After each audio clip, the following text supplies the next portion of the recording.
1975-76 साली मी FY आणि inter science करत असताना आमच्या कॉलेजमध्ये तुषार कनोजिया हा माझा वर्गमित्र होता. आमच्या कपड्यांपेक्षा त्याचे कपडे उजवे असत.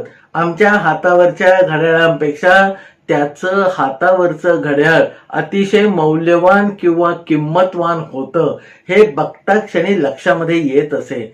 आणि एकंदरच विचार, आचार, वागणं, बोलणं याच्यामध्ये काही अंशी फरक निश्चित होता आमच्या एकंदर परिस्थितीमध्ये आणि या कनोजिया तुषारच्या परिस्थितीमध्ये. पण आपल्या वैभवाचं, आपल्याकडे असलेल्या पैशाचं, आपल्या अंगावरच्या कपड्याचं काही मोठेपण किंवा वेगळेपण हा तुषार कनोजिया कधीही मिरवत नसे, तर आमच्यामध्ये असल्यानं आमच्या सारखाच एक राहुल तो 2 वर्ष आमच्या बरोबर अभ्यास करत होता. त्यावेळेला एकदा दिवाळीच्या आठवडाभर आधी या कनोजनी आमच्या मित्रमंडळींना सांगितलं की बाबा परवाच्या दिवशी रात्री आमच्याकडे सगळ्या मित्रमंडळींसाठी म्हणजे कॉलेजमध्ये असणाऱ्या त्याच्या मित्रांसाठी दिवाळीची पार्टी आहे आणि म्हणून तुम्ही सगळ्यांनी अवश्य या. आता सगळ्यात पहिल्यांदी दिवाळीची अशी काही पार्टी असते आणि ती कुटुंबातर्फे कॉलेजात जाणाऱ्या आपल्या मुलांच्या मित्रांसाठी दिली जाते. हेच आम्हाला सगळ्यात पहिल्यांदी त्या दिवशी कळलं. आता त्यावेळेला या तुषारचे जे वडील होते अरविंद कनोजिया, ते मोरारजी मिलमध्ये जनरल मॅनेजर होते. आता 19व्या शतकामध्ये सुरू झालेली औद्योगिक क्रांती जेव्हा 20व्या शतकामध्ये भरभराटीला भारतामध्ये यायला लागली, त्यावेळेला काही जी कारखानदारी होती ती कारखानदारी लाला कंपन्या म्हणून ओळखली जायची. आता या लाला कंपन्या म्हणजे एखाद्या व्यक्तीने किंवा त्याच्या कुटुंबातल्याच व्यक्तीने दोघांनी तिघांनी मिळून आपल्या पदरचा पैसा टाकून ती कंपनी उभी केलेली असे आणि त्याच्यातून मिळणाऱ्या नफ्यावर आपल्या संपत्तीची गणित ती कुटुंब वाढवत नेत असत. या लाला कंपन्यामध्ये काम करण्याची एक विशिष्ट पद्धत अशी होती की मालक सुरुवातीला वर्षाच्या पहिल्या दिवशी हिशेब घेत असे आणि वर्ष संपल्यानंतर 365 दिवसाने त्या संपत्तीमध्ये किती भर पडली एवढंच तपासून पाहत असे. त्यावेळेला मुंबईमध्ये जी उच्चभ्रू वस्ती होती ती म्हणजे वॉर्डन रोड. त्या वॉर्डन रोडला या तुषार कनोजियाचा बंगला होता, ऐसपैस होता आणि त्या बंगल्याच्या आवारामध्ये आम्हा मित्रमंडळींसाठी म्हणजे कॉलेजमधल्या तरुणांसाठी दिवाळीच्या पार्टीचं आयोजन या कनोजिया फॅमिलीनी केलेलं होतं. पुढच्या 5-10 मिनिटांमध्ये या तुषारच्या वडिलांनी म्हणजे अरविंद कनोजियानी येऊन आमचं सगळ्यांचं स्वागत केलं. आम्ही कुठे कुठे राहतो, काय काय करतो, घरी कोण कोण आहे अशी विचारपूस अगदी मनापासून आणि ममत्वाने केली. आणि त्याच्यानंतर 5-10 मिनिटांमध्ये आता लेकानो मजा करा असं सांगून हे अरविंद कनोजिया त्या पार्टीमधून निघून गेले होते. मग त्या पार्टीमध्ये ठेवलेले विविध प्रकारचे खेळ, असलेली खाद्यपदार्थांची लयलूट आणि एकंदरच ते पार्टीचं वातावरण पूर्णांशाने अनुभवण्याच्या मागे आम्ही सगळे मित्रमंडळी लागलो.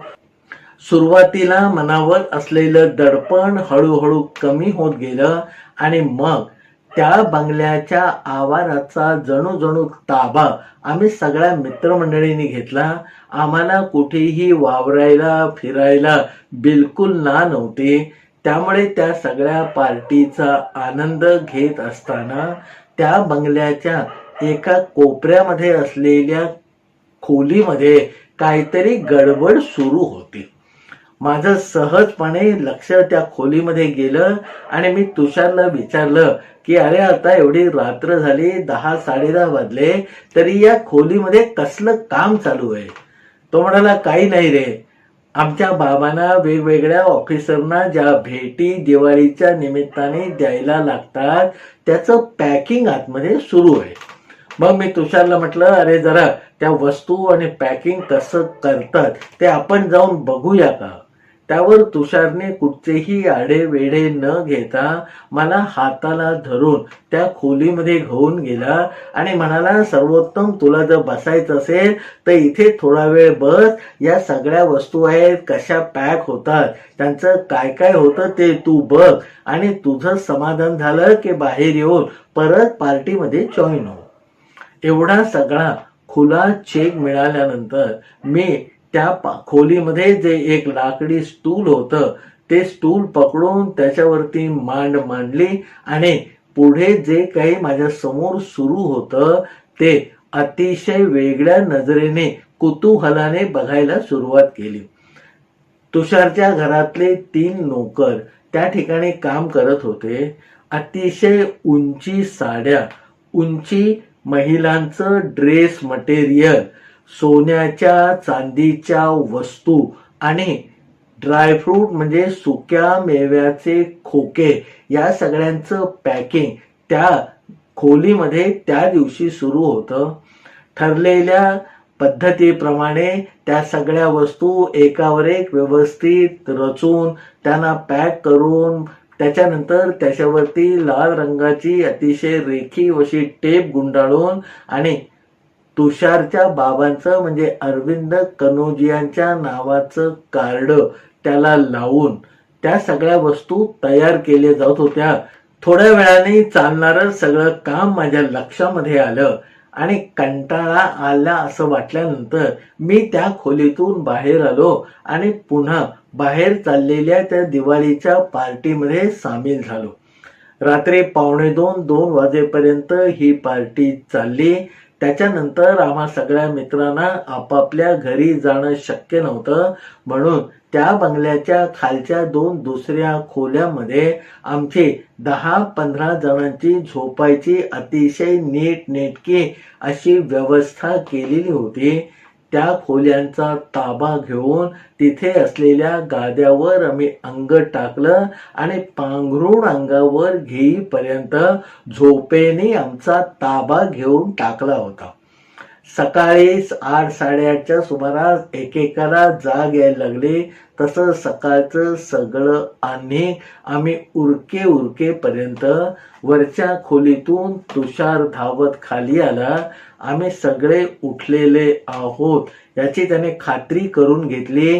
रात्री झोप लागली का, काही त्रास झाला नाही ना, अशी मोठ्या माणसासारखी आमची चौकशी केली आणि मग सगळ्यांना सांगितलं की तुमचं तोंड धुणं जर झालं असेल तर बाबांनी वर सगळ्यांना चहाला बोलावलेलं आहे. आता वर तुषारच्या बाबांबरोबर चहा प्यायचा आहे हे लक्षात आल्यावर आमच्या सगळ्यांची झोप ताडकन उडून गेली. पटापटा सकाळचं जे आन्निक होतं ते आम्ही उरकलं, अंगावरचे कपडे जरा ठाकठीक केले आणि तोंड धुवून तुषारने सांगितल्याप्रमाणे त्या बंगल्याच्या पहिल्या मजल्यावर असणाऱ्या दिवाणखान्यामध्ये आम्ही 15-20 मिनिटं दाखल झालो. तिथे एका मोठ्या टेबलावरती शाही पद्धतीने सकाळच्या नाश्त्याची आणि चहाची व्यवस्था केलेली होती. तुषार जातीने लक्ष देत होता आणि थोड्या वेळाने त्या दिवाणखान्यामध्ये तुषारचे बाबा म्हणजे अरविंद कनोजिया स्वतः दाखल झाले. मग मोठ्या आत्मीयतेने ममतेने त्या सगळ्यांकडे त्यांनी चौकशी केली की बाबा पार्टी तुम्हाला आवडली का, त्याच्यामध्ये काही सुधारणा करायला वाव आहे का. आता त्याच वेळेला आदल्या दिवशी रात्री त्या खोलीमध्ये जे काही पॅकिंगचं काम चाललं होतं त्याच्याबद्दल माझ्या मनामध्ये अचानक काही प्रश्न उद्भवायला लागले आणि अरविंद कनोज यांचा जो स्वभाव तोपर्यंत मला ज्ञात झाला होता, त्यामुळे या प्रश्नांची उत्तरं आता या मोठ्या माणसांकडनं घ्यायला काही हरकत नाही असं माझ्या मनाने कुठेतरी घेतलं. आणि मग थोडीशी संधी साधून मी त्या अरविंद कनोज यांच्या शेजारच्या खुर्चीवर जाऊन बसलो. त्याने माझी परत एकदा विचारपूस केली आणि मी मग थोड्याशा निधड्या छातीने कालच्या त्या पॅकिंग बद्दलचा प्रश्न या कनोज यांना धडधडीतपणे विचारला की एवढ्या सगळ्या भेटवस्तू तुम्हाला का आणि कोणाला द्यायला लागतात. त्यावर हे कनोजिया साहेब म्हणाले की पोलीस खातं, मंत्रालय, कस्टम ऑफिसर या सगळ्यांना दिवाळीला भेटवस्तू देऊन खुश करणं ही लाला कंपनीमध्ये पूर्वापार चालत आलेली एक पद्धत आहे आणि म्हणूनच या सगळ्या लोकांना दिवाळीच्या निमित्ताने त्यांचे खिसे गरम करणाऱ्या काही वस्तू देणं हे भाग आहे. आणि त्याचं काम तू जे काही चाललेलं बघितलं ते काल सुरू होतं. पण माझ्या मनामध्ये जो खरा प्रश्न होता त्याचं उत्तर तोपर्यंत मला मिळालं नव्हतं. कारण काल रात्री माझ्या असं लक्षात आलं होतं की एक ड्रायफ्रूट म्हणजे सुक्या मेवाचा खोका सोडला तर बाकी काल पॅक झालेल्या सगळ्या वस्तू या महिलांच्या उपयोगाच्या होत्या. त्याच्यामध्ये महिलांची सौंदर्य प्रसाधनं होती, त्याच्यामध्ये महिलांचे दागिने होते, महिलांची वस्त्र म्हणजे साड्या आणि ज्याला पंजाबी ड्रेस किंवा त्या पद्धतीचे ड्रेस होते तसेच होते किंवा त्यांची कापडं होती. आता तो प्रश्न मी या अरविंद कनोज यांना माझा उपप्रश्न म्हणून विचारला की बाबा ज्या ज्या लोकांना तुम्ही हे सगळं देणार आहात त्या ऑफिसमधल्या वेगवेगळ्या खात्यामधल्या सगळ्या बायकाच आहेत का. त्यावर कनोज यांना कुठेतरी दुखरी नस पकडल्या गेल्याचं जाणवलं आणि तरीही मोठ्याने हसत हसत माझ्या पाठीवर भला मोठा गुद्दा मारत ते म्हणाले की तू जरा जास्त शहाणा आहेस म्हणे. मी म्हटलं बाबा शहाणा नाही, पण मला या सगळ्या वस्तू महिलांच्या उपयोगाच्या दिसल्या, त्याचं कारण काय. मग काहीही आड पडदा न ठेवता या अरविंद कनोज याने त्याच्या मागचं जे गुपित किंवा गणित होतं ते आम्हा सगळ्या लोकांना समरसूनपणे सांगायला सुरुवात केली. ते म्हणे काय आहे की ऑफिसमध्ये काम करणारे आमचे जे काही संबंधित त्या ऑफिसचे कर्मचारी आहेत की कंपनीच्या कामाच्या निमित्ताने बऱ्याच वेळेला आम्हाला त्यांच्याकडे जावं लागतं, तिथे बसून आमची कामं करून घ्यावी लागतात. काही वेळेला आपले संबंध वापरून काही न होणारी कामं सुद्धा या बाबू लोकांकडनं करून घ्यावी लागतात आणि त्याच्यासाठी या दिवाळीला भेटी देण्याचं प्रयोजन असतं. पण पुढचा प्रश्न जो होता की हे सगळं सामान महिलांच्या उपयोगाचं का असतं. आता तिथे काम करणारे सगळे कर्मचारी बहुतांश पुरुष आहेत आणि त्यांना या भेटी द्यायच्या आहेत, पण सगळं सामान मात्र महिलांच्या उपयोगाचं आहे. आणि याचा खुलासा करताना अरविंद कनोज यांनी सांगितलं की बाबा रे, पुरुष माणसाला आज काही वस्तू दिली तर 2 दिवसांनी ती तो विसरून जातो. पुरुष या जातीचा मूळ गुणधर्मच तसा आहे, त्या दिवशी त्याला ते आठवणीत राहतं आणि हळूहळू तो विसरून जातो. पण एखाद्या बाईला म्हणजे महिलेला एखादी वस्तू कुणीतरी भेट वस्तू म्हणून दिली तर आयुष्यभर ती त्याबद्दलची वस्तू आणि ते भावभावना विसरत नाही, तिच्या पक्क ते लक्षात राहतं. आणि म्हणून मग या लाला कंपन्यांनी जी काही पठडी निर्माण केली होती त्याचा एक खुलासा या अरविंद कनोजियांनी आमच्या समोर केला. ते म्हणे, कुठच्याही पुरुषाला आमची कंपनी म्हणजे मोरारजी मिल या भेटवस्तू देत नाही, तर त्यांच्या घरी जाऊन त्यांच्या घरामध्ये ज्या महिला असतात म्हणजे त्या कर्मचाऱ्याची बायको असेल, आई असेल, बहीण असेल, तिच्या हाती आम्ही या भेटवस्तू सुपूर्द करतो. आता तुम्हाला असं वाटेल की या सगळ्यांच्या घरांचे पत्ते आम्ही कसे शोधून काढतो, तर त्याच्यासाठी आम्ही कधीतरी जाणीवपूर्वक एखाद्या नवीन आलेल्या ऑफिसरला संध्याकाळी 4:45-5 वाजता भेटायला जातो. मग त्याच्याकडनं आमचं काम झाल्यावर सहजपणे त्याला सांगतो की साहेब, आता तुम्ही ऑफिसामधनं बाहेर निघताय तर तुम्हाला मी घरी सोडू का? खाली गाडी उभी आहे, त्यात तुम्ही येता का? अर्थात त्यावेळेला तो ऑफिसर त्या गोष्टीला हो म्हणतो. मग आम्ही त्या माणसाला आमच्या गाडीमध्ये घेतो आणि त्याच्या घरी नेऊन सोडतो आणि जिथे कुठे त्याला सोडलं आहे त्या घराच्या पत्त्याची नोंद ऑफिसमध्ये येऊन आमच्या डायरीमध्ये करून टाकतो.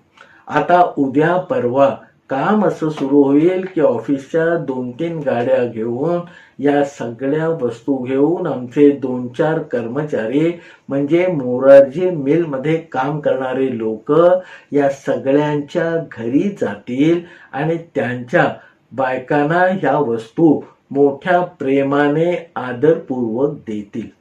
आणि आता महिलांना ही गोष्ट देण्याचं किंवा घरी लावून देण्याचं कारण या लाला कंपन्यांच्या दृष्टीने असं आहे की एकदा ही वस्तू घरी पोहोचल्यानंतर तिथे असणारी ती महिला आपल्या डोक्यामध्ये कुठच्या कंपनीने काय भेटवस्तू पाठवली हे कायमसाठी आपल्या डोक्यामध्ये रजिस्टर करून ठेवते. मग खुदा न खास्ता कधी एखाद्या कामामध्ये आमच्या या सरकारी ऑफिसरने आडकाठी करायला सुरुवात केली, ते काम अडवायला सुरुवात केली, तर मग आमच्या कंपनीतले अधिकारी म्हणजे उच्चाधिकारी या बायकांना म्हणजे या जो अडवणूक करणारा ऑफिसर असेल त्याच्या घरी फोन करतात. तिथे असलेल्या महिलेशी वहिनी वहिनी, ताई ताई म्हणून गप्पा मारतात, आपली ओळख करून देतात आणि मग हळूच सांगतात की बाबा तुमच्या साहेबांनी अमुक अमुक एक फाईल अडवून ठेवली आहे, जरा वहिनी बघा ना, तुमच्या साहेबांना सांगून त्याच्याबद्दल काही करता येतं का? आणि मोरारजी कंपनीच्या लोकांनी घरी संपर्क साधून आपली अडवणूक करणाऱ्या एखाद्या सरकारी अधिकाऱ्याची तक्रार त्याच्या बायकोकडे केल्यानंतर त्या दिवशी रात्री हा कर्मचारी घरी गेला की ती बायको त्याला फैलावर घेते आणि काही करून उद्याच्या उद्या या माणसाचं काम झालंच पाहिजे म्हणून घोषा लावते. ते काम मग आम्ही सांगितल्याप्रमाणे पूर्णत्वात जाईपर्यंत त्याची बायको त्या सरकारी ऑफिसरचा पिच्छा काही सोडत नाही. सकाळ दुपार संध्याकाळ त्याच्या मागे लागून ती आमची फाईल क्लिअर करेपर्यंत त्या ऑफिसरला ही मोकळा श्वास काही घेऊन देत नाही. आणि मग शेवटी माझ्या प्रश्नाचं सगळ्यांच्या समोर इतक्या सविस्तरपणे उत्तर दिल्यानंतर त्या कनोजिया साहेबांनी सगळ्यांच्या समोर माझ्या दंडाला एक चिमटा काढला आणि ते म्हणाले की आज ही सगळी क्लुप्ती किंवा योजना आम्ही राबवतो आहोत, पण केतकर तुमच्या कोकणामधूनच आम्ही हे शिकून आलो आहोत. आणि त्यावेळेला त्यांनी जी गोष्ट सांगितली ती 1930 सालापासून 1934 सालापर्यंत रत्नागिरी जिल्ह्यामध्ये जे कलेक्टर होते त्या कलेक्टरांची गोष्ट होती आणि त्या कलेक्टरांच्या एकंदर वागण्यामधून ही स्ट्रॅटेजी किंवा ही पॉलिसी या लाला कंपन्यांनी शिकून घेतलेली होती.